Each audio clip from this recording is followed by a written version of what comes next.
In the dying winter of 1994, as the Soviet Empire's dust settled across the vast Russian landscape, a new storm was forming, one that would burn its name into the history of modern warfare. This is the story of a small, mountainous republic that refused to kneel, and a massive nuclear superpower determined to reassert its authority. This is the story of Russia and Chechnya, a war fought not just with bullets, artillery, and tanks, but with identity, defiance, nationalism, and survival itself. After the fall of the USSR in 1991, dozens of republics declared independence. Chechnya, under General Johar Dudayev, a former Soviet Air Force commander, proclaimed its own freedom. But unlike the Baltic states or Ukraine, Chechnya's independence was not accepted by Moscow. To Russia, Chechnya was more than a territory, it was a symbol. If one republic could break free, others might follow. Stability, power, and pride were at stake. And so, as the world looked away, the seeds of war were already planted. By late 1994, tensions exploded. Russian armored columns rolled toward Grozny, the Chechen capital, expecting a swift victory. Moscow believed it would take only days. But they were wrong. Chechnya, though small, was a land forged through centuries of resistance against Persians, Ottomans, Imperial Russia, and the Soviet machine itself. Its fighters knew the mountains, the forests, the narrow streets. And above all, they knew what they were fighting for, their right to exist. When Russian forces entered Grozny on New Year's Eve, 1994, they were met with a firestorm. Chechen fighters turned every building into a fortress. RPG teams ambushed tanks from point-blank range. Snipers stalked every corner. The capital became a labyrinth of death. In the ruins of apartment blocks and shattered factories, the Chechens unleashed some of the most brutal urban warfare modern Europe had ever seen. The Russian military, unprepared and divided, suffered catastrophic losses. Columns were wiped out in minutes. Tanks burned through the night. The world saw images of destroyed armored vehicles littering the streets, symbols of arrogance meeting reality. Yet Russia pushed forward. Block by block, Grozny was reduced to rubble. Thousands of civilians were trapped. Fires raged unchecked. Entire neighborhoods vanished under artillery. Chechen leaders, including Shamil Basayev and Aslan Muskadov, rallied their fighters, slipping through Russian lines, launching daring counterattacks, and keeping the resistance alive. Despite the devastation, Chechnya refused to surrender. After nearly 2 years of relentless war, exhaustion set in on both sides.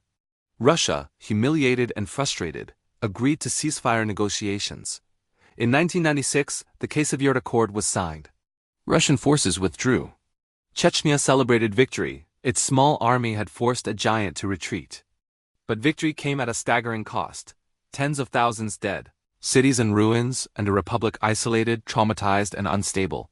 And the story was far from over. Between 1996 and 1999, Chechnya struggled to rebuild. Warlords rose, kidnappings increased, foreign fighters flowed in, and radical factions gained influence. What had begun as a national struggle for independence was now fragmenting. Moscow watched closely. And when Chechen militants led by Basayev crossed into Dagestan in 1999, declaring an Islamic state in the Caucasus, Russia seized its moment.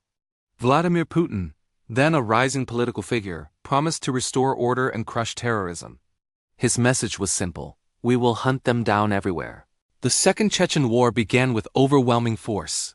Russian jets bombed Grozny relentlessly. Villages were flattened. The mountains roared with explosions. As winter approached, hundreds of thousands of civilians fled through snow-covered passes, searching for safety. Russia's goal was total control. This time the military returned stronger, more organized, and equipped with new tactics.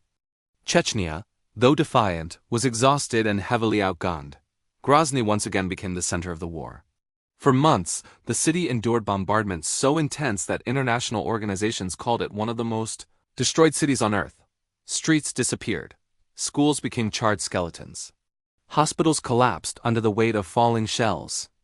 Yet Chechen fighters continued their resistance in underground tunnels, basements, and shattered high-rises.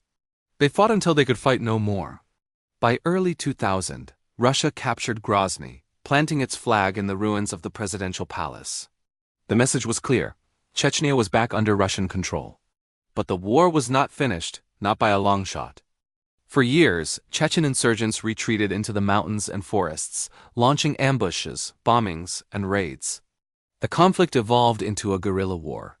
Russian forces, local militias, and pro-Moscow Chechen forces, led by Akhmet Kadyrov and later his son Ramzan Kadyrov, cracked down with brutal efficiency. Villages were searched, suspects disappeared. Torture camps, secret prisons, and night raids became part of daily life. The war spilled beyond Chechnya. Terrorist attacks struck Moscow, Beslan, and other cities. The world watched in horror as schoolchildren were taken hostage, theaters were stormed, and bombs shook civilians far from the battlefield. These tragedies hardened Russian resolve and isolated Chechen resistance movements internationally. By the mid-2000s, the insurgency was collapsing. Its leaders were hunted down one by one. Shamal Basayev, the most feared commander, was killed in 2006. Others were captured or fled abroad. The mountains grew quiet. By 2009, Moscow declared the war officially over.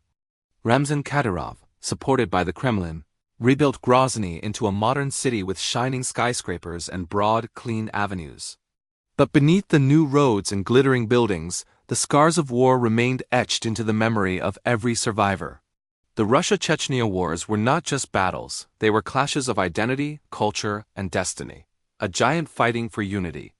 A small nation fighting for freedom. 2 decades of destruction, sacrifice, and unhealed wounds. Even today, the echoes of those wars linger whispering through the mountains of the Caucasus, haunting the ruins that still stand outside Grozny, living in the stories of those who lost everything. This is the legacy of the Russia-Chechnya Wars. A story of power, resistance, tragedy, and the human cost of conflict, a war where neither side truly won, but both were forever changed.